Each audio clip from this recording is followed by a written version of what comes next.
What is going on, eaters and feeders and beautiful people all around the world and out there in the YouTube ethos? I wanted to go live. I'm about to run out the door. I've got a lot of stuff to do today. I am hoping to get some recording done for some new meal prep related videos, and I got to hurry up and shoot them and edit them, and it's a whole process. Before I can do that, I'm going to run out to Best Buy and buy myself an external hard drive because the one that I've been trying to make work is just too slow, and it's slowing down my computer, and the editing process is just a nightmare. And I also want to try to learn a new editing software, which should hopefully help me edit a little bit more efficiently. Just a learning curve I have to deal with. But I wanted to give you guys some updates. So as a lot of you are aware, if you've been checking out my recent live streams, they haven't been really fun, but long story short, Facebook and Instagram hate me. They've shut me down. I can't access my business pages, my private groups, and instead of waiting to see what's going to happen with the election and all that, because I have reasons to believe that it might be because of the election. I think, I wasn't posting anything controversial, as I mentioned, but I think they're just doing these widespread kind of sweeps and just knocking, to err on the side of caution. They're just knocking people off the platforms, hopefully just temporarily. But in any case, I've been trying to think of how I'm going to solve this. It has definitely scared me. I don't know what would prevent them from doing this to me again. So what I've decided to do is I'm going to try to migrate the group off of Facebook and onto my website, mealprepbiz101.com. It is going to take some work. I'm going to try to learn how to do it as much as possible, but I'm probably going to have to hire somebody smarter than me to help me out and just get it done faster. I am probably going to sneak in through Facebook and gain access to the group, maybe through a friend's account or somebody who's not shut down, just so I can get my eyeballs on the group, see how you guys are doing, answer any questions that are in there. You guys are encouraged to email me during these circumstances. I like having the discussion in the group. So if you have a question, the answer benefits everybody, but obviously I'm not there. So I hope that that's not too much of an inconvenience. Go ahead and email me, and maybe then you can share my response in the group so other people can benefit, and we can all, learn from each other. That's what this is all about. But I am very excited about that. I always try to make good out of the bad. There is no bad. There's just, as Eckhart Tolle would say, there are no problems, only situations we need to learn to change or accept. But I wanted to also, there's two things that have kind of helped me make this decision. Well, several things. This happening, number one. Conveniently enough, Joe Rogan just had a guest on, and if you're not familiar with the Joe Rogan podcast, or if you didn't catch this one, I suggest you do, because it's very relevant. Two things. This guy, Tristan Harris, not Tristan, Tristan Harris. He's a dude from Silicon Valley. He's worked for, I forget which tech companies he's worked for, but he's one of those guys who's worked for Facebook or Twitter or something similar to that. And he has some very interesting perspectives and kind of even explains what's happened to me about how they're just doing these. They don't know how to fix the problem of fake news and all this other stuff that's going on. And they just do these widespread account deletions and, figure out what happens after the dust settles. So I'm assuming that's what's happened to me. But the episode with Joe Rogan is from the last week or two. So it's very relevant, very fresh, and very interesting. And then Tristan Harris is, not only was he the guest on Joe Rogan, but I think the reason he was a guest on there is he is the guy, or one of the people behind a movie/documentary. I don't know really what to call it. It's on Netflix. That's how I watched it last night. very interesting.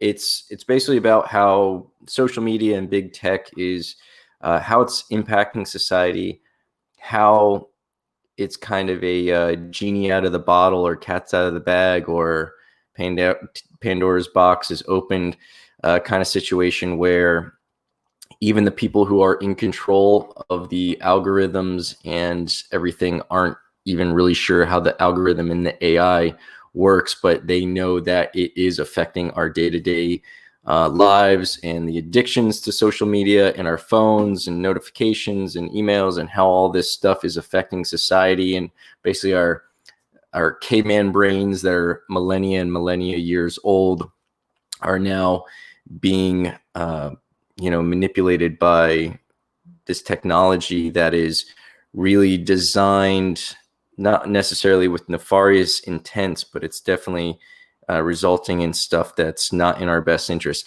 I highly suggest you check out The Social Dilemma.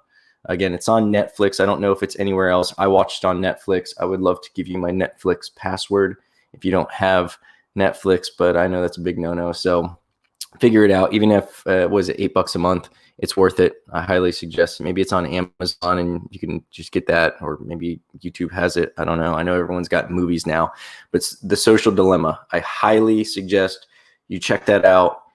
Maybe check that out first. If that intrigues you, then check out the Joe Rogan podcast because they do refer to it and they go into deeper detail about some stuff, and they do refer to certain things in the movie and go deeper on some of the aspects because the conversational format that Joe Rogan has just allows you to kind of go down those rabbit holes where, you only have so much time in a documentary that someone's willing to watch. So check out Social Dilemma. Highly recommend it, especially if you have children, if you are planning to have children, if you're a human being who has a cell phone and the internets. Check it out. It's very interesting, and I think it will be something that you're going to be glad you put in your brain. What else did I want to discuss? That's pretty much it. I want to be really quick with this. So giving you guys the updates. You guys who are in the group, so my website is on Kajabi. If you're not familiar with Kajabi, it's basically kind of like a website in a box kind of format, kind of like Wix or Squarespace or I wouldn't say WordPress. WordPress requires a bit more customization. In any case, there are some features in there where I will be able to create a community, and I'm basically going to provide a membership. Through that membership, you will be able to log in and have access to, I'm planning on taking all the videos that are on YouTube, putting them there so you can access it through your login, and then also have the community, which I'm very excited about. We'll have the community format much like the Facebook group that we have, but it will be on Kajabi. So I will have access to it. Facebook won't be able to get in between us because I don't want Facebook getting in between us. I don't want anything getting in between us. And that way, if Facebook never decides to forgive me for having my last name as the student, shame on me. If Facebook never gets over that and Instagram never gets over that, at least we'll have our own little community where we can continue to discuss business and all the other fun stuff, the meal prep industry, and you'll have access to all those resources and all that other fun stuff. And hopefully YouTube doesn't shut me down next. But in the event that they do, that will also provide a place where I will be able to host my YouTube content. Plus, as you're aware, if you've already visited the site and seen the other resources that I have there, I've got the stuff that isn't a video. Like YouTube is great for hosting videos, but what if I want to give you a spreadsheet calculator? That stuff's already on the site. So I'll be able to focus on providing more content like that, stuff that you can take offline instead of just watching a video and getting information, more stuffs, all the stuff you can think of, all the fun resources and all that stuff. Saying stuff a lot. So I will have some coffee, so maybe my vocabulary will improve and I'll stop just saying stuff. I'll get some caffeine going through my brain hole. But yeah, that's basically it. So Social Dilemma, check out that Joe Rogan podcast. And now I'm off to go purchase a solid state external hard drive and then do some shooting, some editing, hopefully, definitely some caffeinating, and maybe at some point I'll figure out a time to eat. That'd be good, right? Eating's good. Thank God I've got a fridge full of meals. Let me grab a meal. Let's see what we're gonna get. Let's see. Oh yeah. Okay, this is gonna be tough. All right, so I've got two tough decisions. Actually, I've got some other decisions, but I just want to grab the first two. This is smoked chicken. We actually have a smoker in the kitchen, and we're able to smoke some chicken. I wouldn't recommend you go out and buy a smoker if you're a smaller company. You don't need it right away. It definitely does up the flavor of the food, but you can get just as far with marinades and stuff like that. Obviously not the smoky flavor, but once you've got extra money and you want to buy some extra fun stuff, smokers are cool because I don't know. I love smoked flavors and barbecue and smoked fish, and we do a smoked fish dip. We don't have it on the menu this week, but this is the in-house smoked chicken bowl with brown rice, seasoned red beans, pickled red onion, cilantro, pepper jack cheese, and lime wedge. I love the meals that are like seemingly very simple. I don't know if I can give you a look at this. Let me angle the camera down so I don't spill the beans. Spill the beans. But it's colorful. I'm not an onion fan, but man, I love pickled stuff, and I will eat the hell out of some pickled onions. So I'm debating between eating this bad boy. Let me get the mic out of the way. Debating between eating this bad boy, and this is our unforgettable chicken marsala with warm orzo pasta, rich marsala wine reduction, which we make in-house, baby portobello mushrooms, and fresh chopped herbs. Another thing that I never ate before I owned a meal prep company. There's so many foods now that I eat. I never ate mushrooms before, and now I dig mushrooms very thoroughly. Excuse me, I'm up here. But yeah, I'm going to eat both of these at some point. I don't know which one I'm going to eat first. Man, even smelling it cold, I'm starting to salivate and my stomach's starting to rumble. I do intermittent fasting, which I know is a big trend over the last couple of years. I love it because I feel like, aside from the fact that supposedly it helps you like reduce fat and all that other stuff, I just like it because I feel that when I start eating, it kind of slows me down. My body starts processing stuff and just slows down the old brain functions. So I normally go nonstop without food. I try to drink just black coffee. It's a funny story. I got into drinking black coffee just because I didn't know how to make coffee. I didn't know how much cream or sugar to put in coffee. So I just got used to drinking it black. And honestly, even when I put cream and sugar in it, I didn't really feel like the coffee tasted that much better. So I didn't avoid cream or sugar out of a health reason. Now I do, but I'm also just used to drinking black coffee. But I wasn't good at adulting, and I was like, I gotta drink this. I was working in a call center at the time, selling insurance. The first coffee I would drink regularly was actually the crystallized, that freeze dried coffee, and I was just watching like the older guys who are like, they used to sell stocks and they're hardcore, and they would just get the hot water out of the little hot water faucet where it comes out steaming, and they just pour some scoops of that in there. And I didn't want to like tell people I didn't know how to make coffee because I was like 20 something. So I was just like, how many scoops are they putting in? Okay, that guy. Okay. And I'm just like putting in scoops of this freeze dried crystallized coffee. So that was the worst. Now I'm not like a coffee aficionado or anything, but I do know a lot more about coffee, like 2 cracks versus 3 cracks. Did you know that the darker the roast, the less caffeine you actually have? People think that darker roast coffee has more caffeine. It actually has less caffeine. Caffeine's water soluble, and it actually evaporates very easily when it's heated. So the lighter the roast, the more caffeine you actually have. And they have green beans, which are like very lightly roasted, that actually has the most caffeine in it. So all the stuff I know about coffee. But in any case, yeah, all I do is drink black coffee for the beginning part of the day, or some caffeinated kind of beverage. And I normally don't start eating until 3 is really the earliest, maybe 2, but usually like 4 or 5. And I like it because I feel way more productive. And like I said, as soon as I am ready to eat, that's when I kind of know I'm going to be slowing down. So I try to get all the mental stuff done earlier in the day. I recommend it. It works for me. If it works for you, if it works for you, great. If not, to each his own. I know some people breakfast being the most important meal of the day. I heard that was a marketing ploy. I heard that there's really no evidence behind that. It's just people trying to sell more cereal, probably General Mills or something like that. The breakfast conspiracy theory. But yeah, so those are my updates, plus a whole lot of rambling. Hopefully it wasn't too annoying.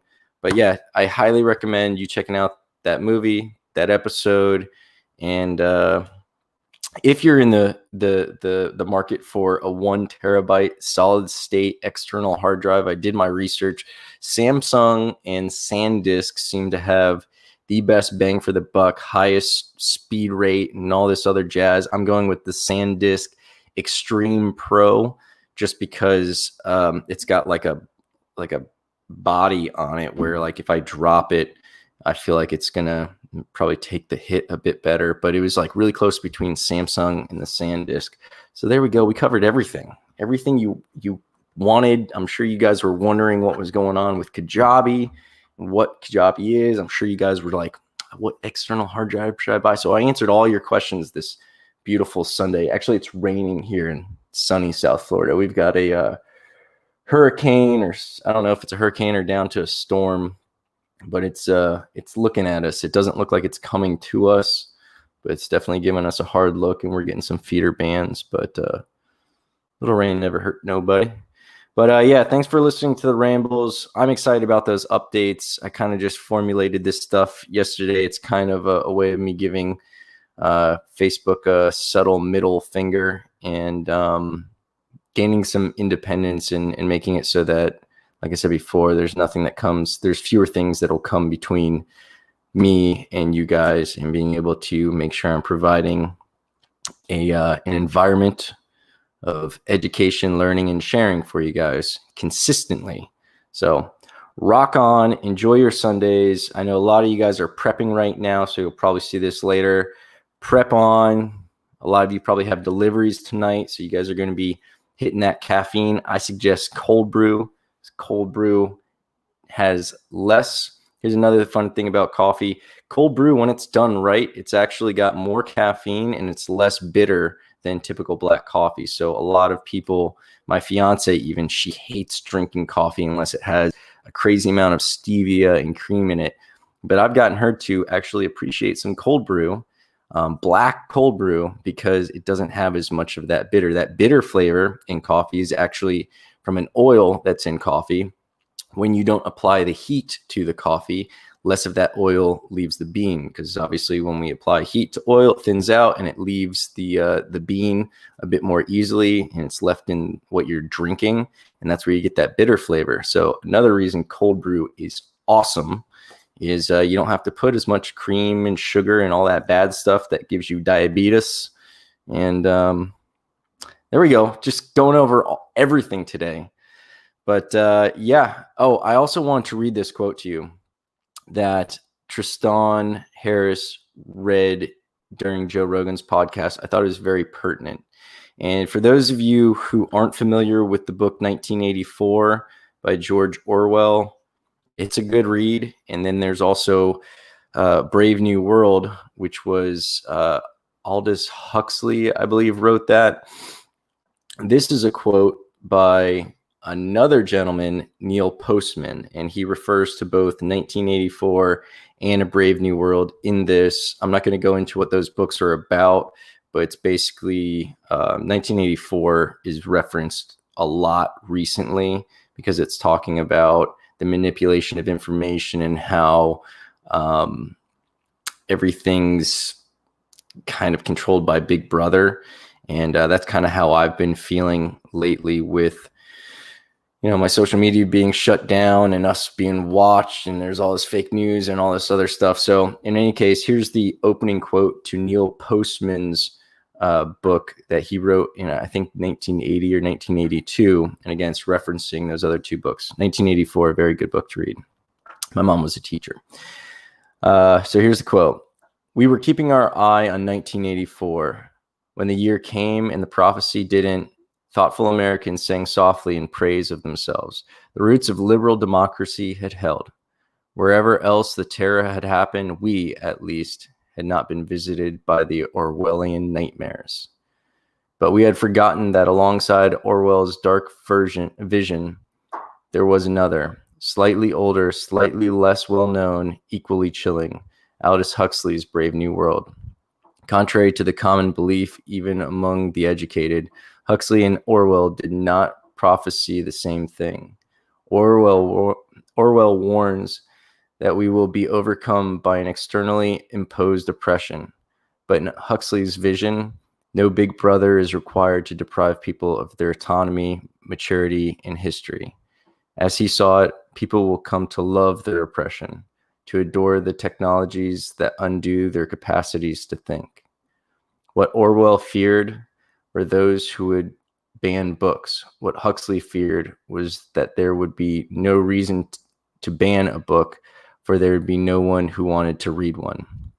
Orwell feared that those who would deprive us of information, Orwell feared those would deprive us of information. Huxley feared those would give us so much that we would be reduced to passivity and egoism.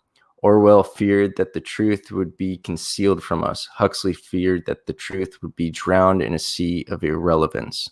Orwell feared that we would become a captive culture.